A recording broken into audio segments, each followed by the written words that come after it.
Bueno, les voy a explicar un poco más sobre qué es lo que hay detrás de la física de estas redes neuronales. Quizás un poco más. Bueno, esto ya lo explicaron sobre mí. Eh, Esos son mis tópicos de investigación. Yo empecé en todo este rollo de redes neuronales en 2017, eh, básicamente desarrollando modelos de redes neuronales multicapa para buscar nuevos materiales de tipo perovskita que tengan aplicación en dispositivos optoelectrónicos, y en aquel entonces desarrollé modelos de clasificación multiclase, básicamente con redes neuronales de tipo multicap. Ya en el postdoc, pues lo que estoy haciendo es este proyecto que consiste en extender las capacidades de caracterización de esa técnica que les he mencionado, que es la difracción de rayos X del polvo, con redes neuronales profundas. Y básicamente hay cuatro pruebas de concepto, como ahora llaman, que vamos a testear. Una de ellas es que se puede estimar el bandgap a partir de un patrón de difracción. Otra de ellas es que se estimar a partir de un patrón de difracción los parámetros de red. Algo que con lo que estoy trabajando ahora es determinar las posiciones de los átomos a partir de un patrón de difracción. Y otro es determinar la estructura de bandas. Para esto último, pues estoy trabajando con lo que son las GANs. Y bueno, los rayos X fueron descubiertos por el señor que aparece en pantalla. Su nombre es Wilhelm Conrad Röntgen, en 1895, noviembre de 1895, y en 1901 recibió el Premio Nobel de Física. Las consecuencias del descubrimiento de Röntgen, pues, son evidentes. La idea que tenemos normalmente de rayos X, pues el área médica, ¿no? Por esa fecha, pues, no se sabía bien cuál era la naturaleza de los rayos X, y por eso es el nombre que tienen. Aunque había indicios de que el comportamiento que tenían esos rayos, pues daban más a un fenómeno ambulatorio que a un fenómeno corpuscular. De hecho, años como en 1904, otro científico inglés de apellido Bartlett descubrió que los rayos X se pueden polarizar, y la polarización, pues, es un fenómeno propio de los fenómenos ondulatorios. Entonces, ese señor que aparece aquí, que es Max von Laue, un físico teórico, había visualizado que estos rayos X pues podían difractar con la materia, eh, y se puso en marcha junto con otros dos científicos experimentales, y en 1912 descubrieron lo que se conoce como la difracción de rayos X, un fenómeno propio de los fenómenos ondulatorios. Esta es una imagen de la primera difracción de rayos X de un cristal de cobre, de sulfato de cobre. Y estas son diferentes imágenes de esta difracción. Y en 1912, es el año en el que se descubre este fenómeno, pues aquí era el año de nacimiento de lo que es la física del Estados Unidos moderno. 2 años después recibió el premio Nobel, algo que hoy día pues es muy raro, ¿no? Que descubres algo de un año y el siguiente recibes el Nobel, pero bueno, así era en aquella época. Eh, Gracias a la difracción de rayos X, me atrevo a decir que podemos saber dónde se encuentran los átomos en el espacio real. Es una de las técnicas, junto con la resonancia magnética nuclear, que nos permite saber dónde se encuentran los átomos. Solo que la difracción de rayos X es aplicable en un tipo de material que se conoce como material cristalino. El material cristalino, pues, es una representación de lo que aparece ahora en pantalla. Son materiales que se caracterizan por tener un orden de largo alcance. Sus átomos están ordenados. Aquí esta es la representación de un compuesto de óxido de titanio y bario, que es una perovskita, y derivado de este orden de largo alcance, los cristales se van a caracterizar por ser sistemas muy simétricos. De hecho, existe una forma de describir estos materiales a través de grupos espaciales de simetría, que facilita la comprensión de sus propiedades. Esa es otra representación, ya con los enlaces que hay entre los átomos. Pero básicamente, lo que nosotros vemos en una difracción de rayos X es la distancia que hay entre los planos de átomos. Esos picos que ustedes vieron en el notebook, cada uno de esos picos corresponde a una familia de planos de átomos. Y esas familias de planos de átomos, al final de cuentas, se convierten en una especie de fingerprints, de huellas dactilares que nos permiten identificar rápidamente al material en cuestión. Estas son una representación de diferentes estructuras cristalinas o inorgánicas. Y esto de la difracción es comparable, existe, vamos, de manera natural con los materiales cristalinos debido a que la longitud de onda es comparable a las distancias de los planos atómicos. Por eso. Normalmente asociamos la idea de un cristal con un compuesto de tipo mineral, pero pues también existen en compuestos orgánicos, proteínas, ácidos nucleicos, fármacos. Por ejemplo, el caso del DNA con Rosalind Franklin, ese es un ejemplo. ¿Cómo sabemos que la molécula de DNA es de doble hélice? Pues gracias a la difracción de rayos X. O la estructura de la vitamina de tipo B, bueno, la vitamina B12 también. Bueno, esas son unas imágenes de los minerales que están en el Museo de Geología de la UNAM, en la colonia de Santa María la Ribera, muy bonita. Y básicamente hay dos variantes de difracción a rayos X. Una que conocemos como difracción de monocristal y otra que es la difracción de polvos. La de monocristal básicamente es trabajar con compuestos de ese tipo que se ven hechos como de una sola pieza. Y esta técnica es muy útil para cuando de plano no conocemos la estructura de ese material. Cuando estamos realizando un compuesto nuevo, es deseable tener este monocristal.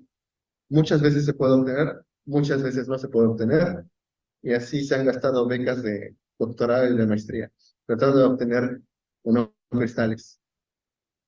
Si ustedes tienen acceso a este monocristal, pueden conocer dónde están los átomos, cómo están ordenados.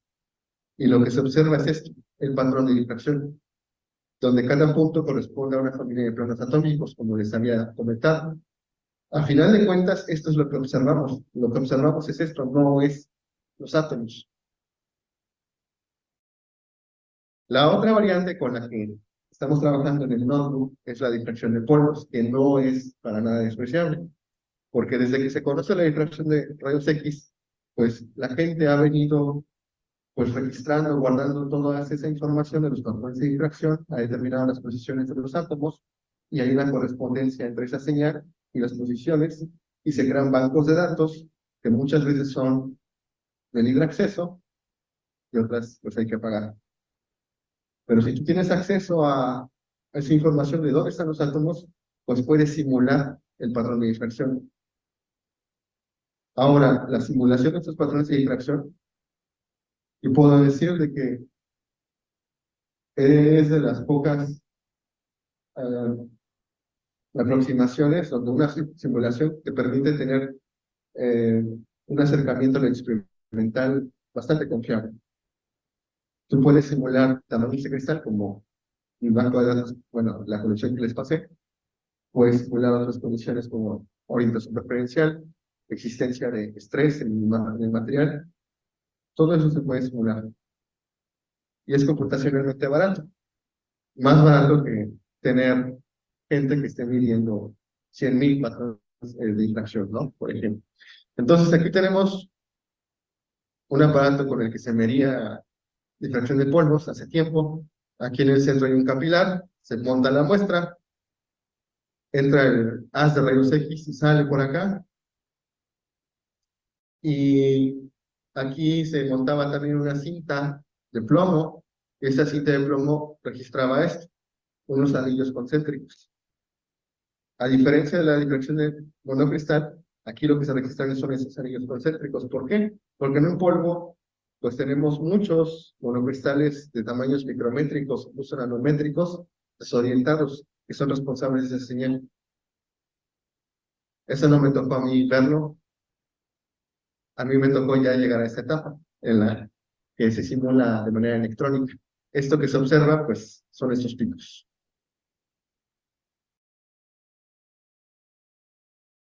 Y bueno, para pasar de esto a esto, pues tenemos que tener una pérdida de información, básicamente. A veces se puede obtener esto, sería lo deseable, otras veces no tenemos más que esta información y determinar la estructura cristalina a partir de los polvos es como andar en un laberinto. Hay prueba y error, mucho. Meses o años se pueden tardar en esto. ¿Y por qué es importante? Porque pues la gente está interesada en conocer la estructura de nuevos compuestos.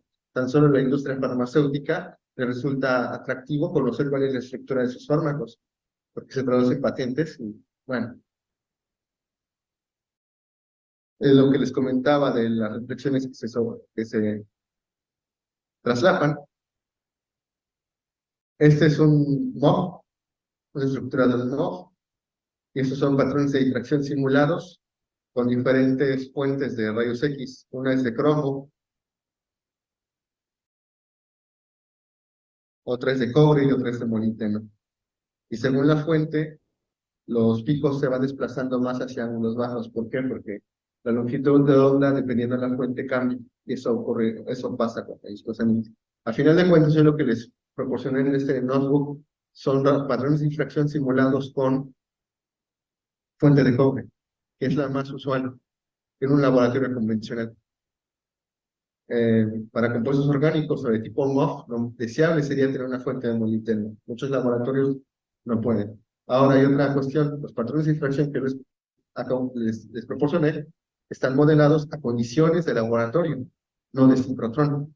Mi intención detrás de todo este proyecto es, a final de cuentas, hacerlo tan accesible a un laboratorio, o eso es lo que se busca, se persigue.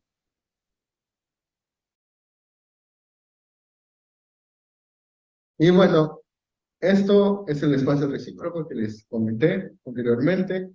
A final de cuentas, se trata de un dato que se conoce como dato no estructurado, en contraposición de los datos tabulares. Y lo que se antoja es que estos datos no estructurados se pueden explotar a partir de un algoritmo de aprendizaje de máquina, digamos, redes neuronales convolucionales. Ahora, lo que se quiere hacer es no usar, lo que se busca es, a diferencia de lo que han hecho muchos grupos, buscar propiedades a partir de la simulación de estos patrones de difracción, lo que se quiere es extender el alcance de la técnica, que de alguna forma el científico experimental que lleva su muestra al laboratorio tenga acceso a más información que el simple patrón de difracción o la información cualitativa o la subsecuente determinación de la estructura cristalina que se vuelve complicada. Y bueno, estos también son datos no estructurados, tenemos imágenes que son están hechas de píxeles en 3 canales RGB, ¿no? Al final de cuentas es la misma herramienta que usamos para trabajar con los patrones de difracción, solo que aquí son bidimensionales, aquí estamos trabajando con datos de una sola dimensión. Entonces, ese es el patrón de difracción. Lo que se hace, se mide en un intervalo, en grados, y lo que se puede modificar es el muestreo. Aquí, las condiciones en las que están muestreados los patrones de difracción que les proporcioné, pues no son caros, por así decirlo, son los convencionales. Entonces, simular de 3 a 110 te genera aproximadamente 5.200 dimensiones. De 3 a 60 te genera 2.780 dimensiones. Ok, déjenme buscar el video.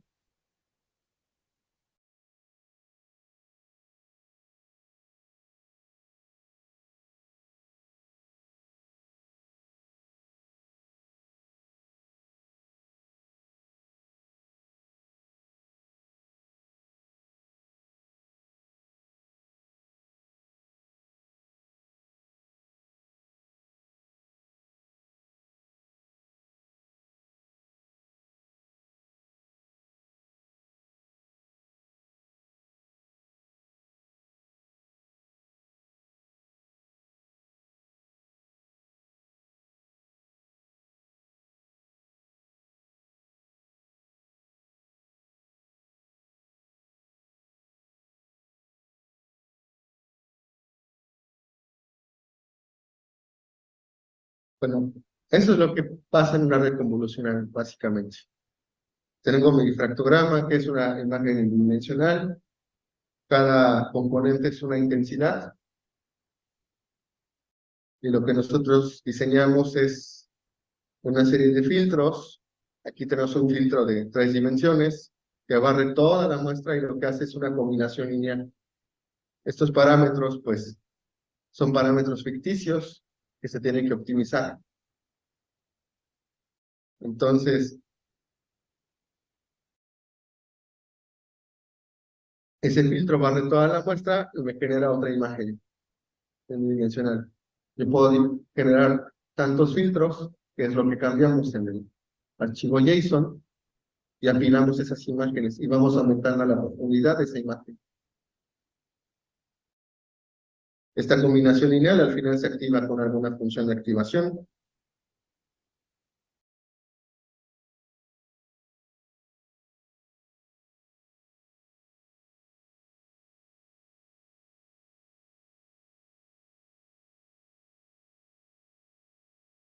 Bueno, la filosofía detrás de esta metodología es trabajar con una estrategia que se llama Residual Blocks, publicada por Xi en 2014, y está en la referencia que les proporcioné. Básicamente tenemos una serie de capas convolucionales con una serie de artefactos que nos permite ir normalizando nuestros datos en el transcurso del procesamiento, un batch node, la activación, y este patrón de difracción de 5218 dimensiones, al pasar por el REST block, la manera en cómo está diseñado en el código que les proporcionó, la dimensionalidad, vamos, la anchura no cambia, se mantienen esos 5218 componentes. Lo que estamos haciendo es aumentar la profundidad de esa imagen. Estamos creando una combinación lineal de componentes próximos en ese patrón de difracción. Entonces tenemos un camino principal y un camino secundario, la manera en cómo funciona es, si tu patrón procesado tiene el mismo número de canales antes y después, pásalo tal cual y súmalo. Si cambia, ajusta la profundidad a través de una acumulación y normaliza los datos y suma. Esta estrategia, lo que los autores comentan es que permite eficientar la optimización de los parámetros. Y bueno, yo personalmente lo he visto cuando utilizo estos residual blocks, es mucho más rápido el aprendizaje. Entonces, esa es la manera en la que está construido el notebook, con residual blocks. Las convoluciones están hechas a fin de mantener la dimensionalidad en el eje de las componentes iniciales. Lo único que hacen estos residual blocks es aumentar la profundidad de la imagen. ¿Cómo vamos a modificar la dimensionalidad de la anchura del patrón de difracción? Con capas de tipo pooling. El pooling funciona más o menos igual que una convolución. Es como si fuera un filtro que va barriendo toda la imagen, pero en lugar, y ustedes pueden tomar el valor máximo o el promedio de esos. Al final lo que se obtiene es que hay una reducción en ese tensor. Y bueno, aquí aparecen dos bloques residuales, uno de 2 capas convolucionales en el eje principal y otro de 4 capas en el eje principal. ¿Hay alguna duda hasta aquí? Adelante. Para este tipo de problemas, o sea, los he explorado quizás evoluciones para las redes emocionales. A ver si alguien ha probado el cuarto. Hay una publicación que utiliza, por ejemplo, Random Forest, o no es Random Forest, es una variante que es XGBoost, pero ellos lo que hacen es, antes no alimentan el patrón de infracción, sino lo que hacen como una especie de filtrado donde identifican las posiciones de esos picos. Y eso es lo que alimentan a su algoritmo para clasificar en sistemas cristalinos, en su caso. ¿Qué otra estrategia, por ejemplo, podríamos implementar? A mí, si a mí me preguntas, pues yo creo que las convolucionales, si tú quieres trabajar con redes neuronales profundas, las convolucionales es lo ideal. Otra podrías mezclar convolucionales con un poco de bloques de atención, que al final de cuentas, los bloques de atención juegan con los productos, eh, con el, bueno, con los productos matriciales y trabajan con redes de tipo multilayer. Son dos formas. Pregunto porque, no sé, como que ahorita visualizaba como junto con una plana, como decía en una dimensión, pero te queda mucha duda de todavía de pues, parte de lo que ¿qué sentido tiene convolucionar una dimensión? O sea, porque cada barril que solo afecta a los dos vecinos, ¿no? O sea, y eso lo hacen por todo el vector completo. Entonces, pues, no sé si Tú podrías, por ejemplo, alimentar el patrón de distracción. Yo nunca lo he hecho y no pienso hacerlo. Porque al final de cuentas, imagínate pasar esos 5218 componentes a una red de tipo multilayer. De entrada estás pensando de que la siguiente es un múltiplo o un submúltiplo. Estamos hablando de casi 1 millón de parámetros o algunas decenas de millones de parámetros entre el dato de entrada y la primera capa. Una de las ventajas que tienen las convolucionales es que te permiten trabajar con menos parámetros. sea, básicamente la solución es para reducir, o sea, bajar la dimensionalidad, pero no es que necesariamente sea perfecto de En algunos casos te puede funcionar. En este ha funcionado. Y precisamente una de las bondades que tienen las redes convolucionales es que te permite identificar rasgos que son próximos a ciertas componentes dentro de tu input data.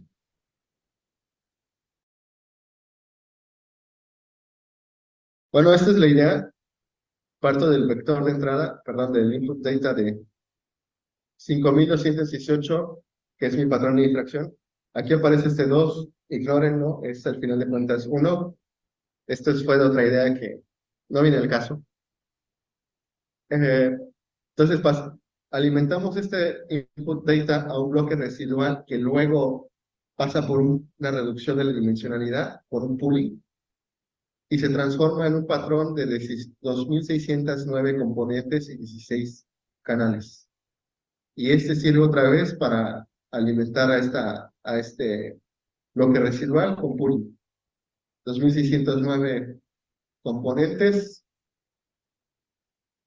Y aquí, después del pooling, pasa a 1204. Y este proceso se repite. Aquí estamos hablando de que hay 10 bloques de tipo residual con 4 convoluciones en el camino principal. Y al final tenemos un patrón de difracción de 5 componentes. Hagan de cuenta que medimos, no sé, cada 20 grados. Si el muestreo inicial era de 2 centésimas aproximadamente, esto se convierte en un patrón de difracción con un muestreo de 20 grados aproximadamente. ¿Pero qué pasó? Ahora representamos esta información en un mayor número de canales, en este caso 128. De aquí, lo que dice es que esto se convierte en 640 descriptores de una red multicapa. Esto se aplica en un flatten, en bloqueras, o sea, si desarrollan el dato procesado de este bloque residual. Lo que pueden hacer es también, y es con la función GAP, Global Average Mean, es para cada canal toman el promedio. Tienen 128 canales. Cada canal presentado con 5 componentes. Bueno, pues vamos a tomar el promedio de esas 5 componentes. Y al final esto se colapsa a 128 descriptores. Si me preguntan a mí cuál es mejor, en mi experiencia, Global Average Pooling es mejor, porque muchas veces, debido al tipo de función de activación que estamos utilizando, que es una de tipo ReLU, que convierte los valores negativos básicamente en ceros y los positivos los pasa tal cual, hay muchos datos que son ceros. Entonces, no están en realidad contribuyendo a la evaluación de la red neuronal. Entonces, esto es una GAP o Global Average Pooling, es una buena forma para alimentar la siguiente parte de la red neuronal.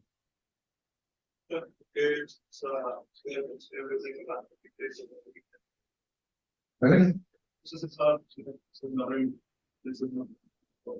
Ok, la tangente hiperbólica de la sigmoide tiene el problema de el aprendizaje se estanca en algún punto de por la forma o el perfil tiende a estancarse. Y bueno, empíricamente pues no hay lugar para tener más. Mejor desempeño. Ok.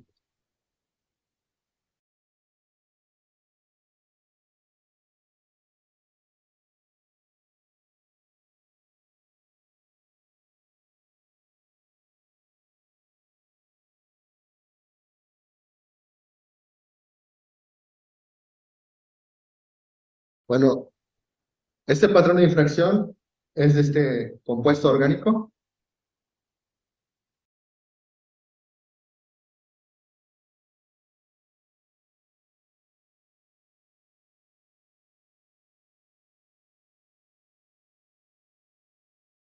La fórmula aparece abajo. Y como les decía, si ustedes conocen las posiciones de sus átomos, básicamente pueden simular ese patrón de infracción y viceversa.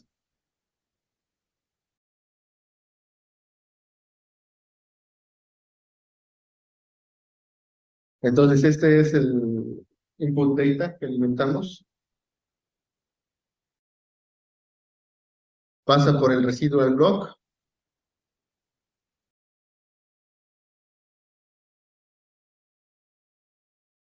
Y así es como se va transformando. Únicamente usando funciones de tipo ReLU.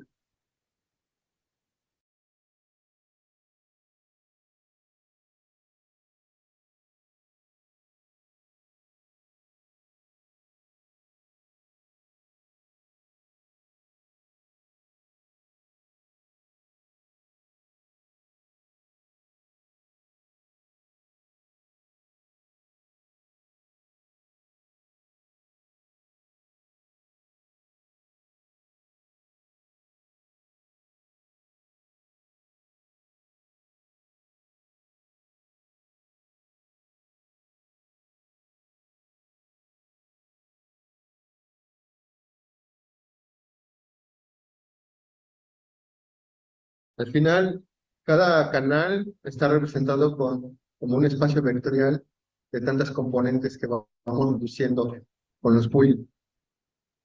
Lo mismo podemos ver de hablar del muestreo que hacemos en el patrón de infracción. Cada componente de ese patrón de infracción que corresponde a un sampling, pues está representado como un espacio vectorial de tantas componentes, y esos componentes son los canales.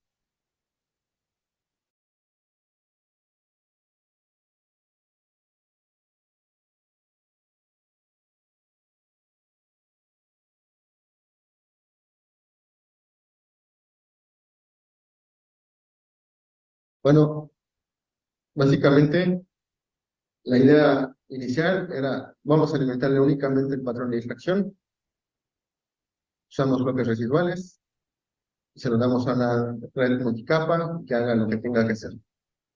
Esta idea era, digamos, la idea de inicio, la ideal. Sin embargo, hay un detalle con los patrones de infracción, y es que estos están normalizados. Cuando están escalados, el valor máximo es 1 y el mínimo es 0. Y ahí hay una pérdida de información que, además de la que ya comenté, resulta ser de que hay átomos que difractan más. Los átomos más pesados de la tabla periódica difractan más. Entonces, quizás si le proporcionamos esa información que no está contiene en el patrón de difracción, pueda hacer mejores inferencias. Aquí el mensaje es, si ustedes no son expertos en el campo que están aplicando, las redes neuronales, asóciense con alguien que conozca del campo. Así de sencillo. Lo ideal sería que solamente un tipo de input data fuera suficiente. A veces no lo es. ¿Por qué? Porque este tipo de problemas son problemas de pérdidas de información.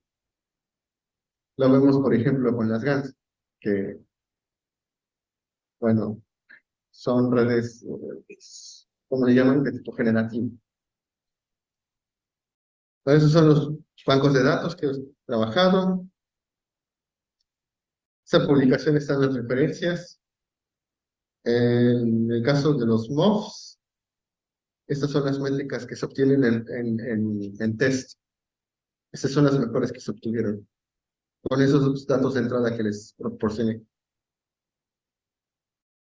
Así es como se ven las gráficas. Ese es el de los MOF, ese es para compuestos inorgánicos. Si ustedes revisan el artículo, van a ver la arquitectura que se usó y los hiperparámetros. Entonces, pueden posteriormente usarlos y ver qué valores les dan a ustedes. La distribución de errores. Y bueno, esta es la medición con patrones de difracción reales. En algunos casos hay desviaciones de más de 3 mean square errors, pero bueno, ahí hay que evaluar las diferentes fuentes de error, porque no nada más es la red convolucional. Claro, se puede modelar más condiciones en los patrones de difracción que van a influir en mejores inferencias de la red neuronal. Pero también tú estás condicionando el uso de tu red neuronal con cierto tipo de difractómetro. Estás confiando de que tu difractómetro pues esté en buenas condiciones, ¿no? En mejor de los casos. Este es Laris Parameter Assessment, el notebook que se está corriendo ahora. La idea es la misma, alimentos el patrón de difracción. Queríamos que así fuera, no fue así. Encontramos que la distribución de átomos dentro de la celda unitaria influye. Y representamos esa distribución como un numeral. Ese es, digamos, el patrón de difracción procesado después de un bloque residual. Lo mismo para el numeral. Queremos dar con Laris Parameters. Bueno, estos son datos, son resultados que se obtienen únicamente usando patrones de difracción. El conjunto de muestras que está arriba, el OM12K, es más pequeño que el de abajo, que tiene 92.000 compuestos orgánicos. Y bueno, las expectativas eran que al aumentar el conjunto de datos hubiera mejores resultados. No fue así. Y parte de la explicación es que, bueno, esta distribución que encontramos aquí, pues para nada tiene que ver con esto que encontramos al aumentar el tamaño de la colección. Habrá que buscar más compuestos o te ingenias una forma de meter más features a tu problema.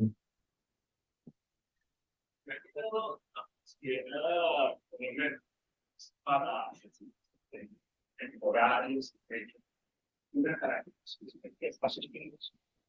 Por lo menos, son muy pequeños de café, lo que es para estos pequeños. Sí, me he considerado, el problema es que también no tenemos no debemos el modelo A es fácil y lo que queremos es algo más, pero es un pero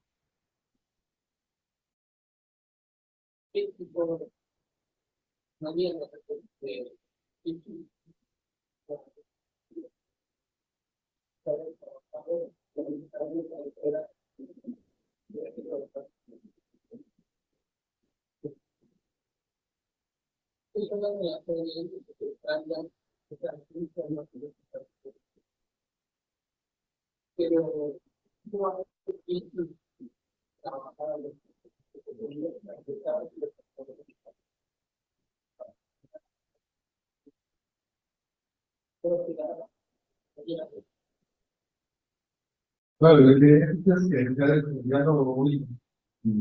La cuestión de la presentación es aquí la que tiene que ver con la presentación de la configuración electrónica y con la inscripción de la hasta entonces, los trabajos que se han hecho en esta área, con todo, pues una de las cosas como estudiantes, muchas veces nada más significa la regulación. La incorporación. Bien. Eso del que hay más cuando tú modelas impuestos conociendo las cuestiones de la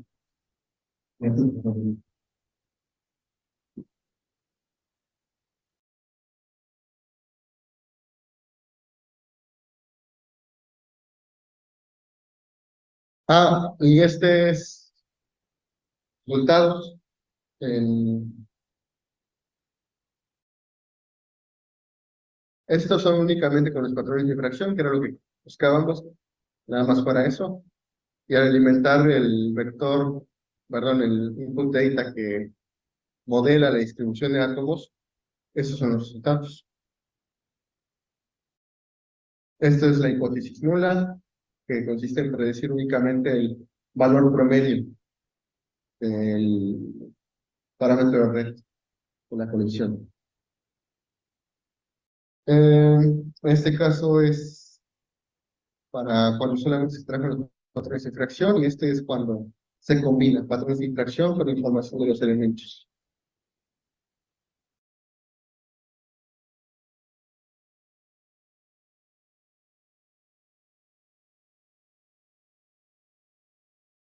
Y bueno, lo que sigue es usar esto que se desarrolla para estimar parámetros de red. Este es para un compuesto que se llama fluoresceína, que es de color rojo, y era la imagen que apareció en las primeras diapositivas de lo que les estoy comentando. En el caso de la fluoresceína, los órganos reportados son estos, los que estiman la red convolucional son estos. Lo que se hace es jugar un poco con el número de átomos que puede haber en la célula unitaria, que es fácil de modelar, no es computacionalmente caro. Entonces, con una serie de propuestas vamos probando, y lo que sigue es usar estos parámetros y alimentárselos a alguna estrategia de, bueno, hay un programa que se llama Topaz que te permite estimar, ir sondeando los parámetros de red, pero ese programa necesita que tu propuesta sea lo más cercana a los parámetros reales. Entonces, lo que usamos estos valores o parámetros iniciales, y definimos el intervalo de búsqueda, y bueno, nos optimiza a esos valores que están reportados. Ese intervalo de búsqueda lo definimos al root mean square error que obtenemos. Y al final de cuentas, como les comenté, tiene que ver con la confiabilidad de sus estimaciones. Ok. Estos son los resultados que se obtienen según proponiendo algunos sistemas cristalinos. La solución correcta es esta, la orthorhombic. Usando esos valores como valores iniciales y sometiéndolos a la optimización dentro del intervalo de los root mean square errors, el valor en el que se obtiene es este, que pues es cercano al reportaje. Entonces, esta es la distribución. Y bueno, Ahorita estoy trabajando con la determinación de las posiciones de átomos con las generativas, pero así está este rollo de las convoluciones aplicadas a la difracción de rayos X. Como les comentaba, la gente normalmente hace cálculos de tipo DFT, químico cuánticos, y están almacenados. Cuando llegó todo este boom del machine learning, los usó para que los modelos de aprendizaje de máquina imitaran los resultados de sus cálculos, ¿no? Ok, está bien. La gente que es experimental puede criticar un poco, de, no, pues es que subestiman algunos valores, etcétera, etcétera, pero pues es lo que se tiene para aproximar al final, ¿no? Mi enfoque hasta aquí es que, bueno, si tienes esa información, cuando tú haces un material, tú recurres a algo que se conoce las espectroscopías. La difracción de rayos X no es una espectroscopía, pero hay gente que la considera como tal, pero no. Eh, y esas espectroscopías lo que te da es información sobre tu material. Y la idea es, ok, ya tenemos mucha información, ¿qué tal si a partir de una espectroscopía podemos dar con propiedades que en principio no son tan fáciles de llegar a partir de esa espectroscopía? Y eso es la intención. Hay todavía campo para esto. Y bueno, no sé si hay alguna duda. Mi intención era un poco clarificar cómo es que trabaja la red neuronal. Y bueno, entonces también, si aprenden un poco de la física de esto, pues también esto padre.